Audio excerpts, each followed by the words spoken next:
The amount of anxiety that I feel.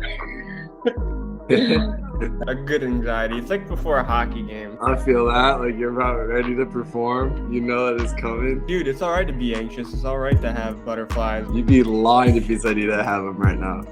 Imagine people watching you on YouTube right now. Think about all the eyes judging you.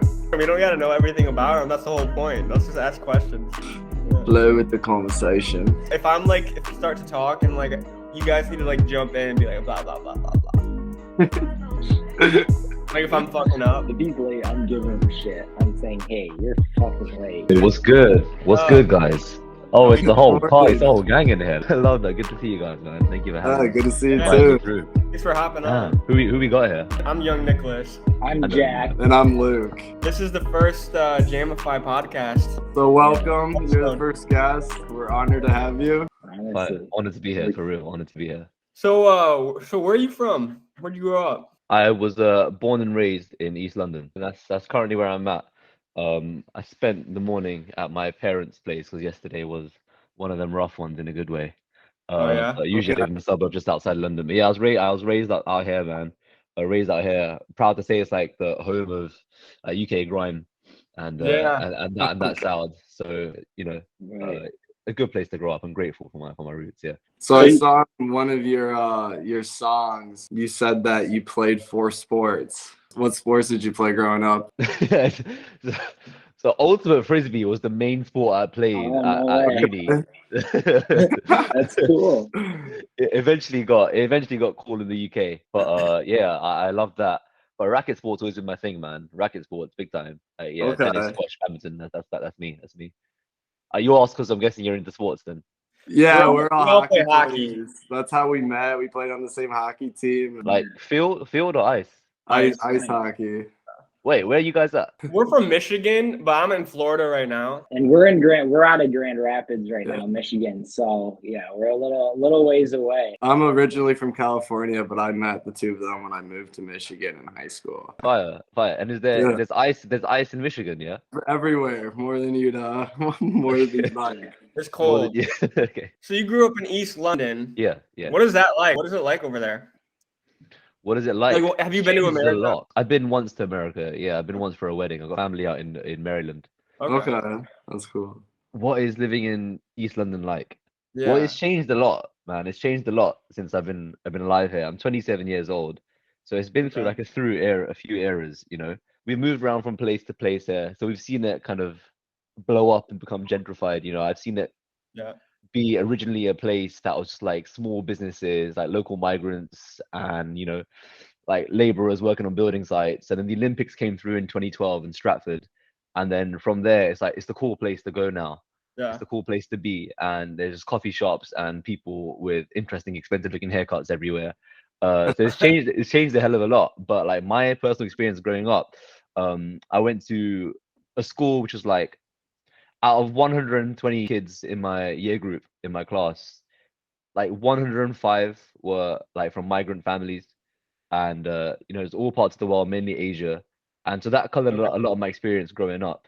And like musically speaking, it was just, hanging around the playground with like your phone speakers out, just sharing just like the cruddiest like underground shit where the sound quality is horrible and that adds to the experience completely. So yeah, there's a lot of just street culture about in East London when I grew up, man. It was really nice. It's something you take for granted. You don't really realize you're a part of it until you grow up and then your taste is formed by it. Right. But there was that on the one side, and on the other hand, like having like a Punjabi Indian family, there was just like Asian music and Asian weddings and parties and events all the time. So like, it was loud. It was loud growing up, but I loved it. Growing up, what did you make music with? Like, what were you recording your sounds with, and how were you guys creating your music over there? At first, I was in bands exclusively. So I only started emceeing like 5-6 years ago. And before that, I grew up just playing the sax. So I played the sax since I was around 12 years old. Yeah, we've seen videos. Very impressive. Yeah. Oh, it's good fun, man. It was a blessing. It was a blessing. Just 'cause I heard it once. I like some, them cheesy ass like Kenny G wedding intro tracks where they're bringing out cheese and wine and stuff. Yeah. And I heard it at one of them when I was like 7. And I was like, oh, I'd like to do that. And my parents were both musicians when they were younger, and so they were very encouraging towards those endeavors. But yeah, when I grew up, I was exclusively in like jazz and like progressive rock type bands. So I was quite late to emceeing, really. I was actually really late to it. And Kendrick was my first like into that. But Okay. Yeah. until Good Kid, Mad City, I wasn't really in hip Oh hop my like, gosh. in the deep way. So music's obviously always been a part of your life. How did medicine, because we should just say you are an MD, a medical doctor. How did music entangle with that, and how did that whole decision come about to pursue the route that you took? It was about optimizing freedom.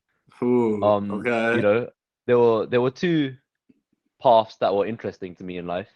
One was music, and one was brains. You know, I love psychiatry and I love neurology, and I didn't want to close any path off to me when I was 18 and making these choices, which is kind of clapped, by the way. The fact that you're 18, and in the UK, we don't really you can do postgraduate medicine, but really, when you're 18 in the UK, you kind of commit to a field.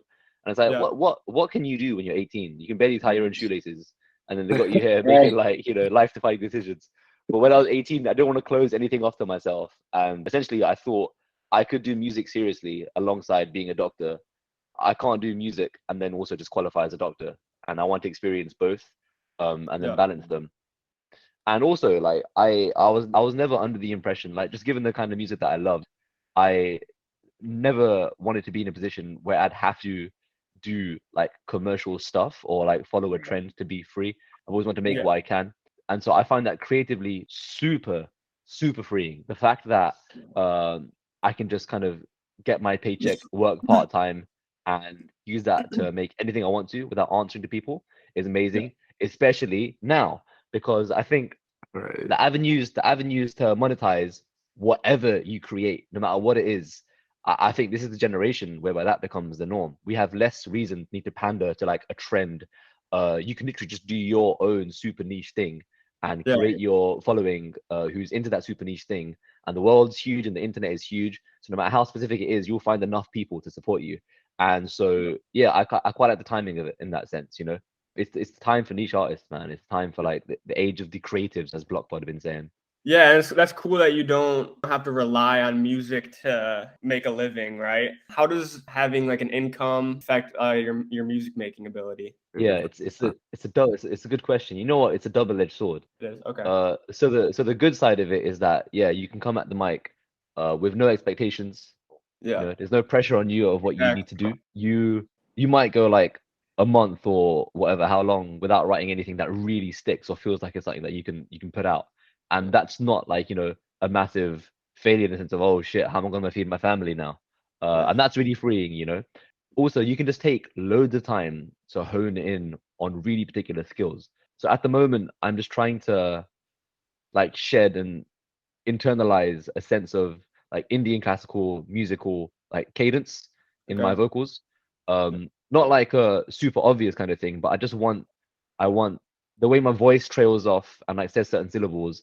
I Uh-huh. want people who grew up on the same kind of music I grew up on like Golden Age Bollywood to be like, oh, that sounds kind of familiar, but it's house, but it's grime. Why is that? Yeah. But like for me to dive deep into that kind of practice, I think that'd be a lot more difficult if I had to keep rolling stuff out to please like Yeah. a certain audience or sound. On the other hand, though, I have to be honest, it makes you less hungry, obviously. Right. Yeah. Like That's a good point. That's a good point. The food's already provided.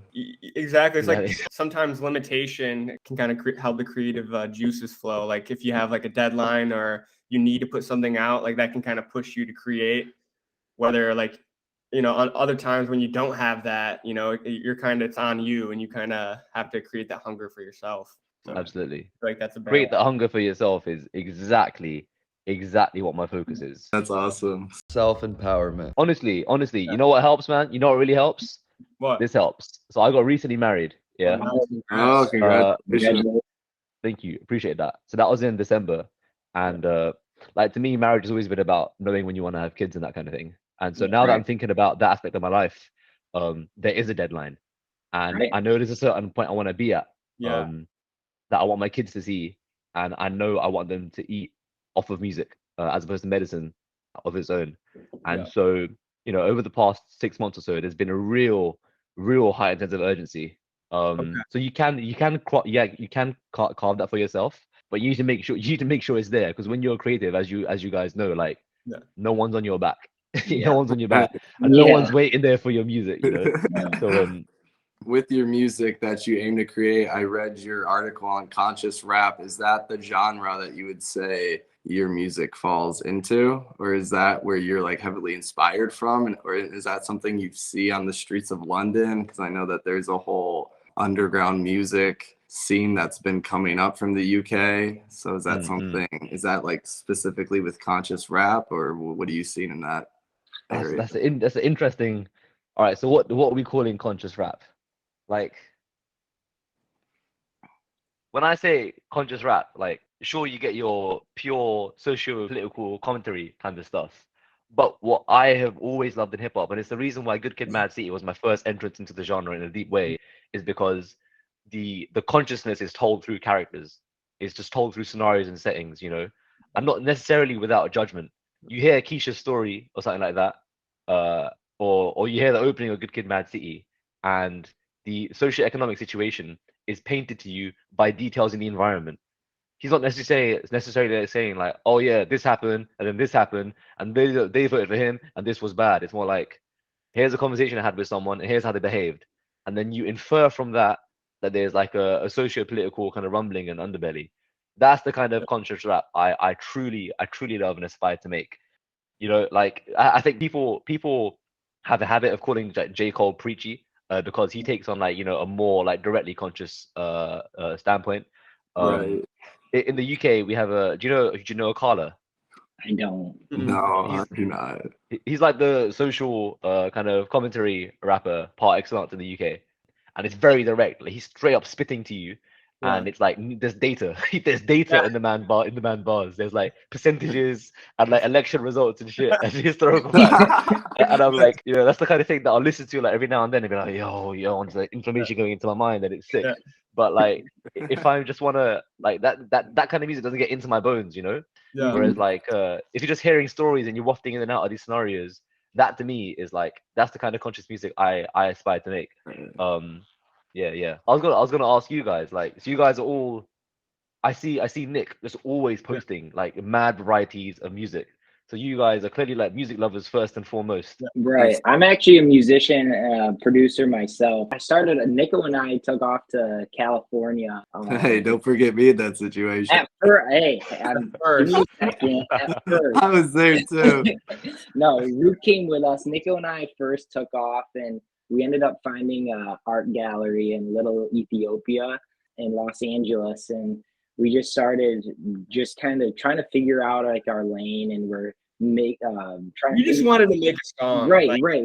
We opened up Logic, and we had no clue what we were doing. We were just trying to figure out how we could get our voice on a beat and how we can make something from ground up and put it out there. And kind of started at 19, and we just had huge, just like the creative entrepreneurial spirit. And Luke was we would all freestyle too. Yeah, Yeah, I was gonna say I don't really freestyle. record or make music, but I freestyle every single day. I started. We play that beats in our out. cars and we'll just freestyle. Yeah, It started freestyling, and then yeah, like, that's where it all started. and then we were like, okay, like we want to make a song now. So we went on YouTube and just like looked up type beats and just took a type beat and just like put it in Logic. We just stole the beat.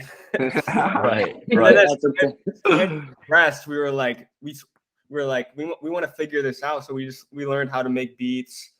And I started when I was like, our first song I made when I was 20. I'm 23 now. So we just started teaching ourselves how to make beats and how to mix and how to master just from YouTube videos. And that's kind of where we're at now. Yeah, Right. All the stuff on yours on Jamify, is that stuff you've produced? Yeah, I produced that stuff. Yeah. That is sick. Yeah. Oh, yeah. right. That's what I'm saying. Like, It's you know, crazy. like, I see like you're onto some like, you know, I saw you rap on a grime beat or a UK garage beats. You know, it's like, I'd be cooking up. Maybe I'll send a couple over. Please do. Please Yeah. do. I will rap to anything. All right. Any- I'm gonna have a little folder. I'm gonna create something. So. Bro, you can send me the instrumental of the Powerpuff Girls like intro theme tune, and they'll be. I love them challenges because so actually like more so than being around MCs. Like I never really had what you guys had in terms of like being around other MCs when I was growing up. I was always around like rap music, but none of my friends at school rapped. But I had loads of like friends on the jazz scene, and so my roots to hip hop were like purely improvisational from the start. That's cool. So like the London jazz scene is just hot, man. It's just been hot for like 4 or 5 years. Real like dope venues, dope musicians, but instead of like being super into that, they're like they listen to the same kind of music that just is on the streets, right? So like house, garage, grime, Afrobeat, all that kind of stuff. And so they're bringing their like improv skills to that kind of thing. And then you go to these like little underground arch venues under some train station in like God knows like what ends in London, and it's just a utopia of like improv and exploration and making mistakes. And that's where I first started seeing like freestyle MCs just letting go, just talking about their walk on the way to the venue and just improvising off that, like quite a schizoid way of freestyling. I feel like from what I see in like American MCs, it's like your bars as a freestyler have to land, you have to say something. And these guys really broke away from that, in that they would just let themselves go into places where like the words aren't even words anymore. They're just like making sounds and scatting in that. Is that where you kind of started to see music as medicine? It's like myself, like I said, I don't record, but I started freestyling about 2 years ago, and all it is to me is a meditation. It's a release to get what's on my conscious into the ether. Yeah, is that where you've started? Because I saw that you were saying that music is medicine, and it's helped me. So I totally vibe with what you're saying, bro. Like, isn't freestyling just a hack? It is. It really your is. head, because at first you're scared to speak, you're scared to say something, and like with us, we play the beat, and like you don't know what to say, right? For us, we play the beat, and we'll just say whatever. Like I'll just be like, "Yo, it comes on with the flow," and like I don't even know what I'm saying, but then eventually, like sometimes, like you'll say things, will be like, "Holy shit!" Like things will come out, like real stuff. Yeah, exactly. It's gonna happen. Like, is there like ever an hour stretch in a human's life where you don't feel something real? Like not really. So if you're freestyling for an hour, something's gonna come up. And sometimes it can be a bit too much. Like I've had some scenarios before, man.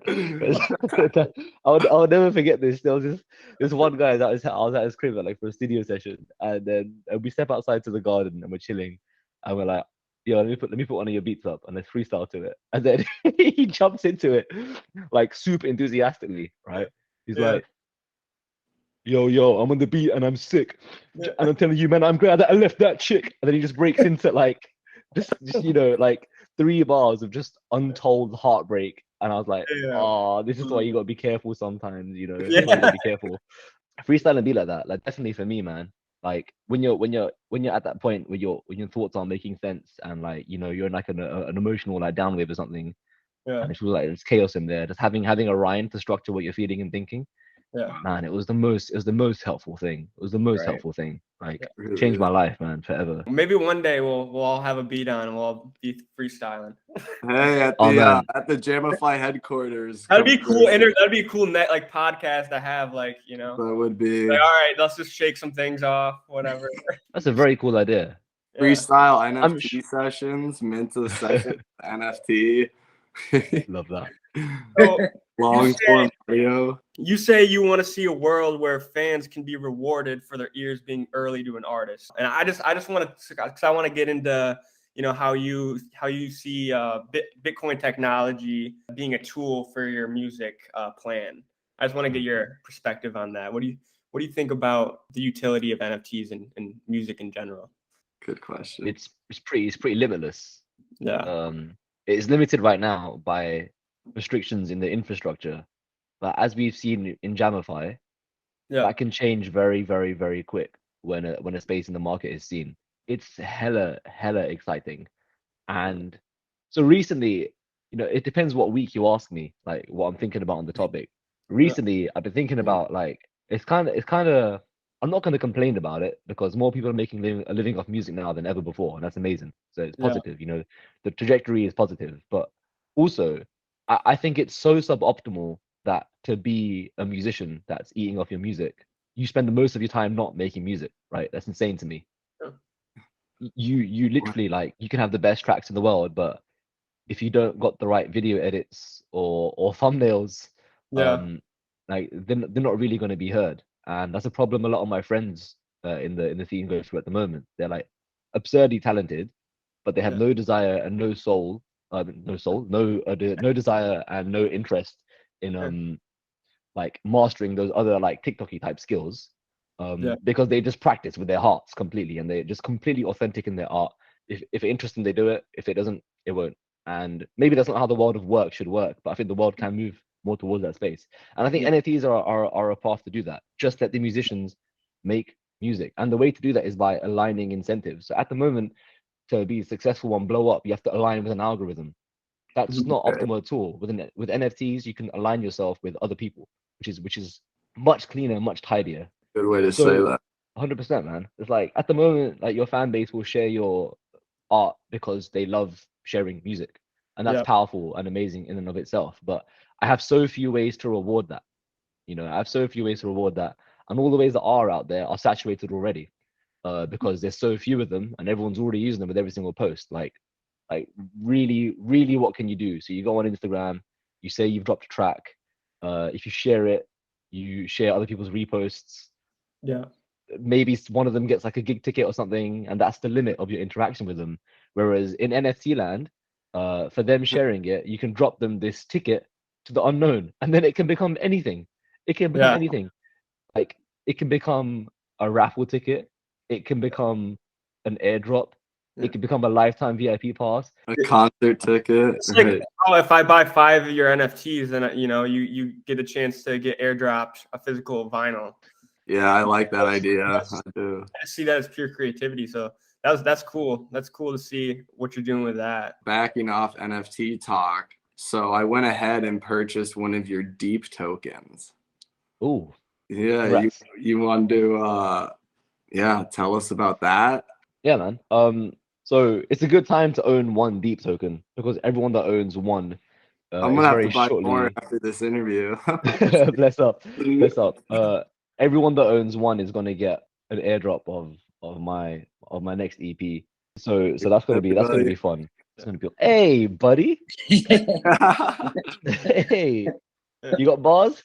Yeah, Mars. He That's got Welcome box. to the fourth member of the podcast.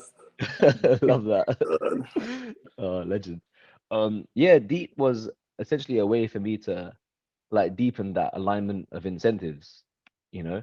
So it was completely an experiment, but I was like, I just want people to be invested in my music to a slightly deeper level than they already are. Like obviously everyone wants to see you win, but I want to set it up so that if I win, they win as well. Yeah. That to me is really exciting. That's And huge. I think I've noticed the effect of it. Like just in terms of like engagement with posts and stuff, it feels like things definitely ramped up after that because the intent with it was to be just as generous as possible. Like from this first EP that I'm releasing, I'm giving away all of my revenue from it via streaming platforms is going to deep holders, and that's just like a statement of intent. So that's for the people who already kind of mess with your stuff. But then what it also lets you do is obviously I've got a big stock of deep, and when things start moving kind of in this NFT space, imagine that you have like a certain manager or an A&R or a label you want to work with, and you set them up a Relay X and you just like ship them over a bunch of your token. And all of a sudden, before they even know you, they are directly incentivized in your growth. So it gives you this kind of leverage that it's a new form. It hasn't really existed before. And I think intuitively everyone has had that thought of like, oh, if I could invest in this artist stock when they were like growing, like coming through in like 2010, it would have been mad. Well, we Yeah. can just do that now. We can just do that now. And I think it's very tempting in the Bitcoin space to like keep waiting for the next app or the next thing to happen. But Yeah. really, really the people are the utility, you know, and your Right. reputation and your intent and what you say a token is what that token is. And Yeah. yeah, you can rug pull and scam and stuff, but if you put your face behind it and your actual identity, then you'd be Yeah. committing economic suicide to burn your reputation. And Yeah. that's the utility. That's the utility. That's Yeah. 80% of what you need. So that was kind of my thoughts behind Deep Token, man. And I intend to have it like as a core part of my approach to my career in music, like on a decades long time base. So Yeah. thinking about it very carefully, moving quite cautiously with it, because I don't want to step wrong this early. Right. It seems like you really just set yourself just like a really good foundation to connect and build a community around your work. So that's something that I'm an artist that I'm looking at, and I'm trying to figure out ways that I can do that for myself too. Because having those incentives for people, I mean, not only if people love your work, they're going to share, but plus the added incentives on top of that, like, are going to, increase the urgency to share your work. Absolutely, man. Firstly, thank you, Awesome. for the nice comments there. I really appreciate that. I'm really touched by how open like the Bitcoin crew have been to my work and how much they loved it. Yeah. And I think it kind of makes sense because a big function of music is that when it speaks to us, it lets us know that we're not alone. And holy shit, man, BSV has been alone for a minute. Like, it's just, Yeah. like no, everyone is just against us, and so I was hoping to provide like a sense of like I don't know, narrative cohesion or like The spark, like man. a spark, yeah, just like a little something to like contain what we've all been through, because it's been a fascinating 2.5 years in the space, like, absolutely fascinating, one of the weirdest timelines of my life. So I want to Yeah. document it, and I'm glad people appreciated that. How did you stumble upon BSV and Jamify and not get trapped into the whole Ethereum, not on-chain NFTs that everybody's raving about right now? How do you even come across that? So I was a shitcoiner in like 2018. Yeah, so was I. Yeah. Oh man. It took me 4 years to realize Ethereum's not even a full blockchain. Yeah, bro. Like, well, CryptoKitties was like a moment. I was like, hang on a second, that is a shit game, and that messed everything up. Like, is this really worth this much money? I started questioning stuff from there, but I was still just like chasing shitcoin gains. And then it was in 2019, late 2019, just a friend of mine started chatting to me about what I think is going to happen in the space, and I realized when I was talking, I had no idea. Like, all I knew was about who was about to make an announcement about this thing. I was like, oh no, you're right. Like, the whole thing is, there's a lot of like toddlers have a lot of energy, but it's just very misguided. But the fact that there's energy in them makes them, there's a lot of information that they carry in processing. And in the same way, I think like the crypto space has a lot of energy in it, and it's always forming and morphing very, very rapidly, which suggests that there's something important there. But they just can't think straight, like they're just drunk. But once you get past the drunk space, you realize, hang on, there's definitely a lot of signal amongst all this noise. And once you start asking like actual decades outlook questions, then you realize that a lot of it is just complete nonsense and marketing and hype. And at that point, that was a shift for me. That was when I started caring about the space enough to like have lyrics coming out, because the implications of it become really deep and important. Like, if you accept that everything's going to become monetized and financialized, which is, I think possibly not ideal, but it looks like the way things are going, then the base layer needs to be as fair and equitable as possible. So then it became from like a shitcoin game chasing exercise to one of like, hang on, I'm kind of concerned about the digital world that my kids are going to be raised in. And started having conversations about that with one of my friends. And then he turned me onto a video by Craig Wright, who's talking about a lot of this stuff in a way that finally made sense to me. I was like, wait, this is weird. This guy's the weirdest guy I've come across that's alive at the same time as me. And a lot of what he says makes a lot of sense. But so the thing is, like, so I eventually want to be a psychiatrist. Once I'm like happy with my progress in rap, I want to settle in psychiatry and psychotherapy. So I love like neurodivergent people, just bizarre personalities. And Craig fascinated me. Yeah. Absolutely fascinated me. And so that's when the rabbit hole started. And the rabbit hole. I haven't got out. Yeah. Haven't got out. I don't think you can when you see it.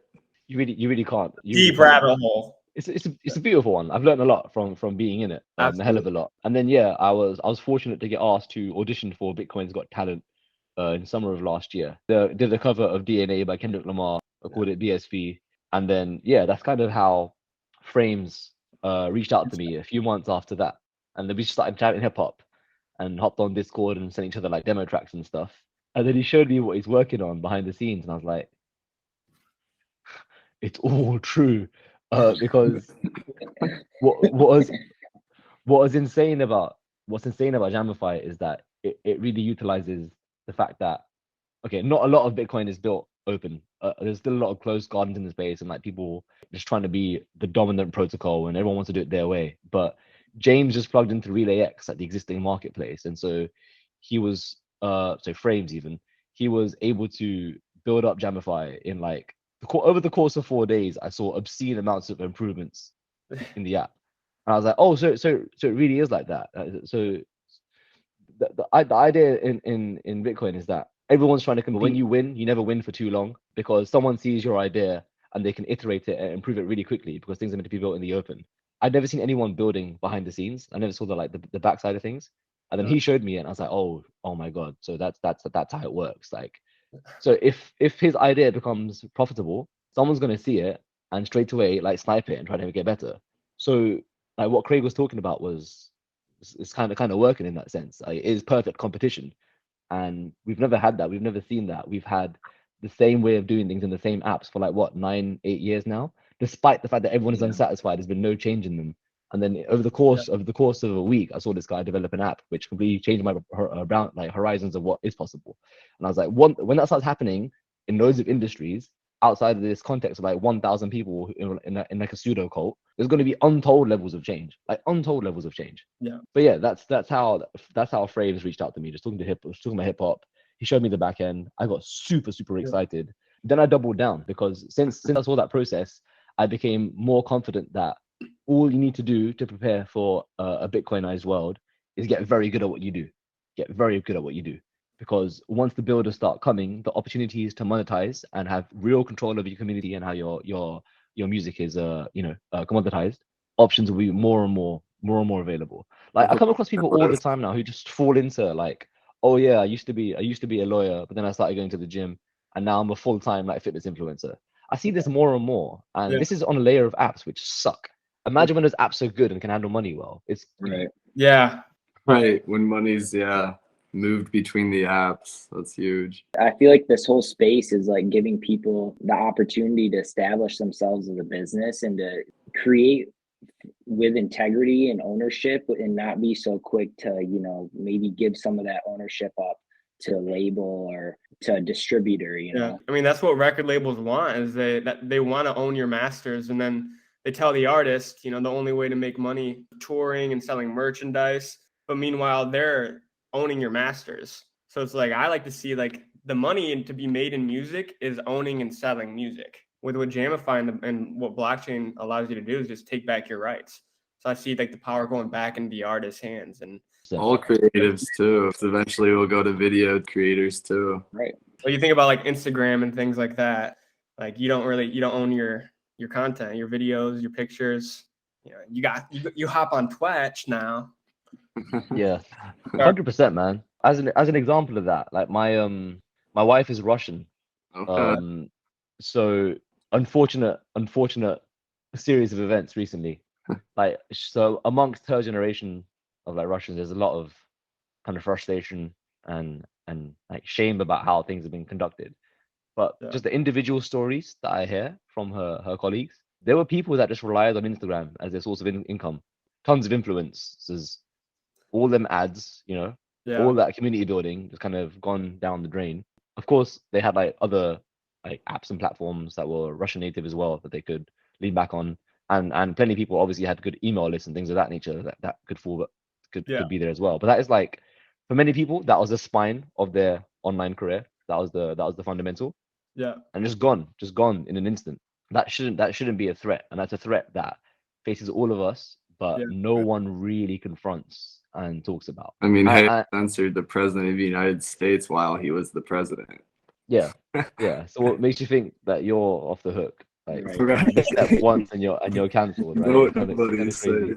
Literally, it's so early. It's like I just feel like it's just such an early time. It feels like when the .com, when .coms were going crazy, everyone was like, registering their domain names as a .com. People were investing into certain companies. It kind of feels like the early days of the internet, but just the next stage. It also feels like that in the sense that it's quite funny. People think the factor that will take this space and this ecosystem to the moon. There's going to be people who are big in the last era. So apps like Sound.xyz, or what was the other one? Is it Pulse? Something like that? Opus, I think. So there's been this focus on like getting big artists from Spotify era and bring them in. That's I don't think that's at all what's going to make things pop in the slightest. Like people who are already making money and doing okay in the current game are not going to be looking to be super effective and competitive in the new one, right? It's the people who need the alternatives, like the independents, who I think will cause a shift in how things are done. At the moment, I hope you guys can shed some light on this. I'm really struggling to like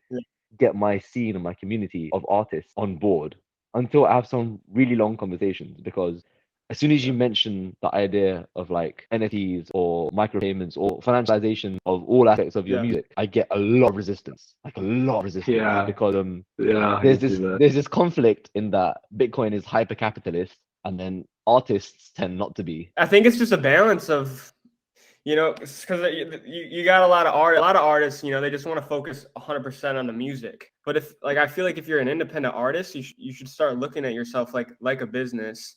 If you want that to be your career. I feel like it just comes, it's like a lack of awareness, because I see it within myself, and as I'm growing, I'm constantly learning new areas where my blinders were up, and I the space is still relatively new to me. And Nico put me on to the whole, even just BSV and the blockchain, and kind of shared me some like Kurt Walker videos. And I had that same experience where I was fascinated and taken away. But I really felt like it stemmed from just a lack of awareness on my part, and not getting the full picture, and realizing that I am a business as an individual, and it's up to me on how I set up and be able to conduct myself as one. It's like the balance of structure and creativity. And I'm really inspired by like Jay-Z, and you know, he says, "I'm not a business man, I'm a business man."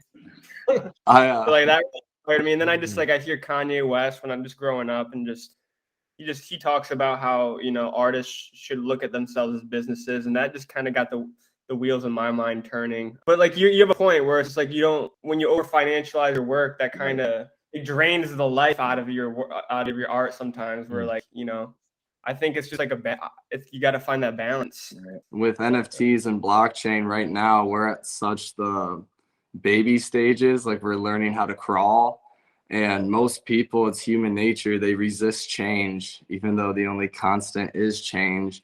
And then so there are those that are going to pioneer, and the ones that are going to go into the unknown and build a path. And once people can see the path, then they'll start to follow. So I think we're just at that stage where you said, I don't think it's going to be a big name that already exists now. I think what's going to happen is an independent artist is going to become the next Justin Bieber from NFTs.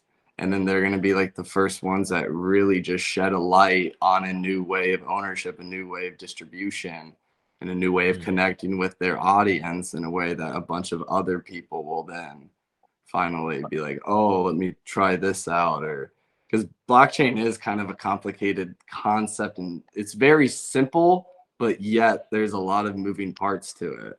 So I can see like why because I have that resistance all the time too when I'm talking to people about BSV, and you know why I'm in BSV versus other blockchains and cryptocurrencies. And at the end of the day, it's like, we want to be like, you know, we're artists. We want to see ourselves. I said a tweet. It was like, you want to make music that moves your soul at the end of the day. And it's like, you don't want to get caught up in like, at least for me, like it is about finding that balance of how can I use this as a tool, because I'm an independent artist. I don't have, you know, a record label pushing my music, or I don't have certain connections in the industry. It's kind of like a DIY do it yourself kind of deal. But I think like this information is being, you know, it's more valuable to your everyday artists. And nowadays it's the barrier to entry is just so low. Everyone can make music, and we just kind of have to find alternative ways to win. And I think this is a great alternative way to win. And the three of you guys are all pioneering down this path. No. So as you guys, yeah, you guys are doing it. You're pulling the No, I trigger. I see what you're doing, Mandeep. It's like, you know, that kind of, you're going down a path that kind of opens things up in my head. And It's so Oh, cool bless. what you've done. One of my biggest passions is holistic health and fitness. So to hear you with your music and your journey and doing TEDx and rapping from the perspective of a patient and from a doctor, that's you're pioneering down this path, and other people are watching it and taking notice of it. And then so and being inspired by. yeah, we're already in that phase. Like it's already kind of, the rockets left the station, and now we're just kind of like breaking out of the atmosphere, hitting that like bumpy, rocky part before we. Fire, man. Appreciate that. It's really nice thing to say. You know what? Health and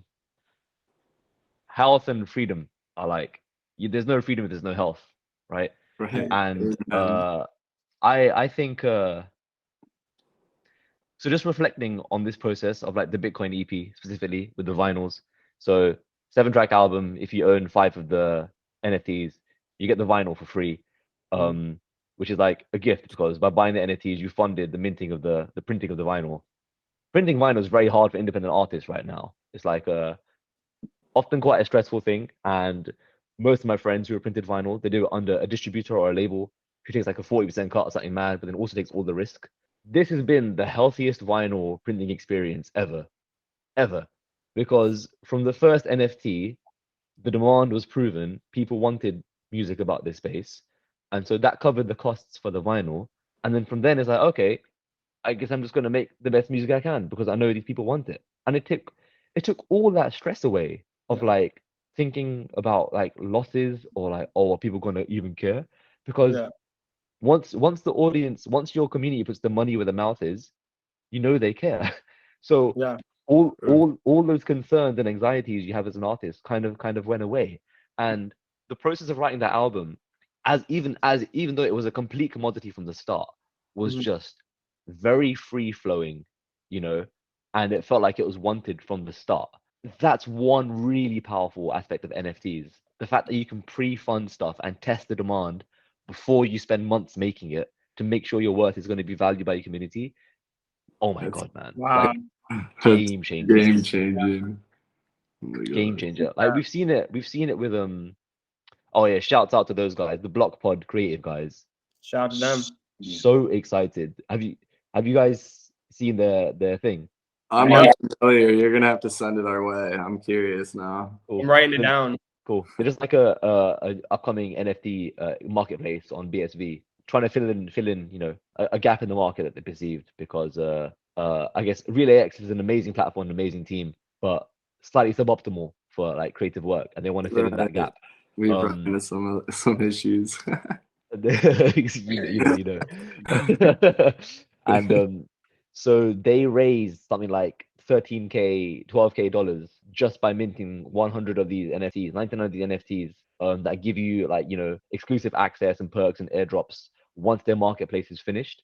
Okay. But to fund the development work for that marketplace, they just released this NFT, they put it out, and it sold out. And so that tells them two things. It tells them that, one, that the market is really going to value their work if they do it well and was happy to pay them for it. And two, that, well, that's it. That's what it tells them. I just said two things, and I promised more than I could give. But yeah, That's wild.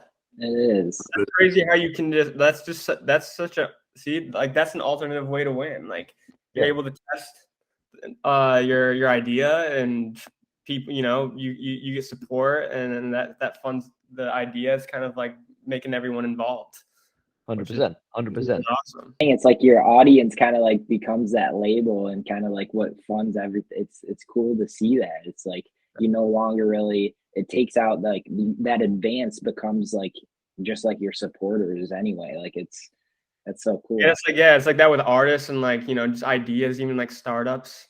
That's what excites me so much about this technology, is just like you never were able to do that. Like you had to reach out to external sources, and now you can kind of create that for yourself. In a decentralized way too, that can't be corrupted by human morality or lack of it. For real. Do you guys know about the concept of 1,000 true fans? Yes. Enlighten us on that. Yeah, but please Talk about, enlighten talk about. us. So the idea is, I guess it's about how you define success and how you define freedom. You don't have to be Katy Perry to be free. In Yeah. fact, if you're Katy Perry, you are completely enslaved to your expectations Exactly, and your yeah. brand and your followers. You have no freedom. Yeah. But the idea of 1,000 true fans is that if you have 1,000 people who fuck with your stuff enough that they'll pay you like $50, can you offer 1,000 people $50 value a year? Yes? Well done. You are now an independent creative and you're living off your art. Yeah. Simple as that. And so I think now that the barriers to monetizing are getting so low so quick, and they're only going to get lower and quicker as kind of Bitcoin continues its acceleration, which I feel like we're at the point of at the moment. I feel like things are speeding up. I think the most important thing any creative can work on doing is finding those people. And it's very simple to give people what they want now. So imagine you're an artist now and you're broke, independent, but you got a track and you think it's a banger, but you can't afford to get it mixed. Okay, well, you've got your 1,000 true fans, you got them on your email list, you send them an email. Hey guys, I got this track. I think you guys will like it. I'm not sure though, but here's a demo. It's $10 in NFT. If 15 of you buy it, then I can mix and master it. And then this NFT then represents 15% revenue. You get 1% each revenue from the track. You've taken the risk of yourself. Yeah. And again, talking about health, you are in such a freer and lighter mind space because you know you've not just lost $150 on this track and it's gone into the wind. You know these people are going to want it. Wow. And That's so cool. things like that. Or let's say you're like, okay, I've got these t-shirts that I've drawn and I back myself as a designer, but I'm not sure people are going to want it. How am I going to afford the cost of printing it? Same kind of thing. 1,000 true fans. Hey guys, I've got these 200 t-shirts I want to print, but I'm not sure you guys are going to want them. If you buy this NFT, you will raise me the funds to get them printed, and you'll all get one at cost price for no profit. Amazing. Demand tested. Demand tested and proven. That is cool. I mean, that just makes it seem so tangible. I mean, to all the artists that are listening right now will be listening to this. I mean, 1,000 true fans. I think about this a lot. Like, I think people are like going out and trying to, they're trying to find their fans. But I think like if you just focus on just making music that you really like and that you mess with, people will see that and resonate with it. And people will kind of be drawn towards that. My focus for music is just to make, at the end of the day, I just want to hear my song in my car and just hear it bang in my car. But I see a lot of other artists out there that are kind of like thinking in terms of like trends, what's trendy and things like that. And I think it's important to stay true to yourself and true to what you want to create to draw in those genuine, true fans. That's just a thought that I just had to lay out. You're either manifesting your dreams or chasing them. Oh, nice. Yeah. I think it's just like for artists, it's like, man, just make what you love, make what you like, and be I say be your audience. Like, what do you want to hear? Bro, that's something I've deeped that. I've internalized that. There's been like a mindset shift recently because like I think for a while I was just focused on amazing music that was like just I loved and I was in my head. And I think a part of that is to do with the fact that we've had 2 years of isolation and lockdown, not been like, out to raves and stuff as much. But then recently like club nights just have come back in London. And now the music I authentically want to make is music that brings joy to other people. So recently it's not been like a forced aspect of like, oh, what can I write that could get people popping in the club? It's been like the genuine intention is that I want to see people smiling and grooving, making friends to my music. And so now in a very organic way, I'd say I'm penning the stuff now which is like the bangers, but it still comes from a place of like trueness. And I think you can kind of adjust your mindset to authentically write more commercial music, but it can never be forced. Right. Like when it's your time to write the commercial stuff and it comes from a real place, you write it. That's a good point. Yeah. I like that. So I have to ask, I read on your website that you're writing an experimental hip hop opera about schizophrenia. Yeah. That's been fun. Can you elaborate on that a little bit and why specifically like schizophrenia? Oh, no one's asked me about that project. That's nice, man. So basically, that one, it was in 2020. I got a grant by this amazing charity in the UK called Help Musicians UK. And this grant, they were funding experimental work, which was a cross between 2 disciplines. And I was like, cool, I want to be a psychiatrist and I like hip hop. How's that for your disciplines? And they're like, great, make it happen. And so I'm working with like a theater sound designer. He makes the audio for like live theater performances. So he's really good at working in sound in 3D space, and he writes for like film. And so the idea was to make this, it's like a 5-6 track project, very story focused project, which comes from the perspective of a young man who has a family history of bipolar disorder, who's going to uni and kind of caring for his family, but also starts realizing through the stresses of it that he's starting to have his first experience of the same symptoms his dad has. Wow. And I really wanted to do this because during my last 2 years of medical school, I spent a lot of time on psychiatric wards, and I loved them. And I took a year out of medical school to go and just spend time on psychiatric wards and spend time in a music studio where people who had psychiatric disorders would come and just make music. And most of them were MCs. Wow. And so Cool. I got to just get to know them as just artists and people rather than patients. I really wanted to kind of express that and respect that and showcase that kind of perspective and make music which they would feel like, oh yeah, someone recognized how we be as well, because they were always making music about their experiences. And I was like, that's incredible. That this is a perspective that needs to be heard and explored. And I was just compelled to explore it. So that's the aim of that project. But there's a research element to it as well. So once the project is complete acoustically, I want to kind of bring together groups of people and play them the project and try to assess, try to quantify what difference that makes to the understanding of the experience of going through like a major psychiatric episode or stressor. Because I think storytelling music is an amazing way to enhance empathy. Amazing. Absolutely. You know, that's why Good Kid, Mad City got me. Yeah. It just, I learned so many new perspectives about the world from that one album. So many. So yeah, this is I want to see, like, to what extent can I reverse people's stigma towards psychiatric disorders through a well-told story? That's the question here. Is that going to be a live performance? No, it's a recorded project. Okay. If there's more funds on demand for it, then it'd be cool to take it live. Right. Use one of your NFTs as the ticket. So that kind of stuff I wouldn't want to financialize. Like, you have to be careful in what you financialize, because with that project, you know, I need you have to honor the things that those patients have told you in a certain way. Right. And not all music is meant to be, you know, commodified, and that's one of them ones. So I feel that. That is Absolutely. For sure. All right. Well, I think we're winding down here, and I have one question for you. Ooh. How's the massage in Thailand? What?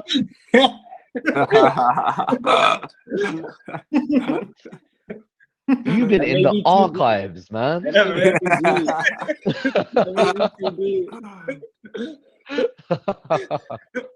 I thought that was so funny, dude. Love that. An unhappy ending. An unhappy ending. It was actually a worse ending than what that song portrayed. A lot worse.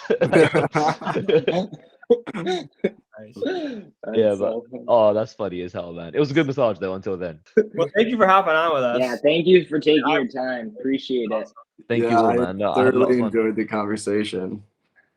Yeah, that was a great hang. I really appreciate your time. I really hope I get to come stateside and see you one day. That would be the best. Yeah, for sure, dude. And I think I'm gonna have a little folder. I'm gonna send you some beats. We should have you on again. We don't gotta part two. force it, but I'm gonna plant the seeds, and you listen to it, see if you come up with any bars. And quick shout out to that. Frames, by the way. Gotta mention Frames. Big shout out to Frames.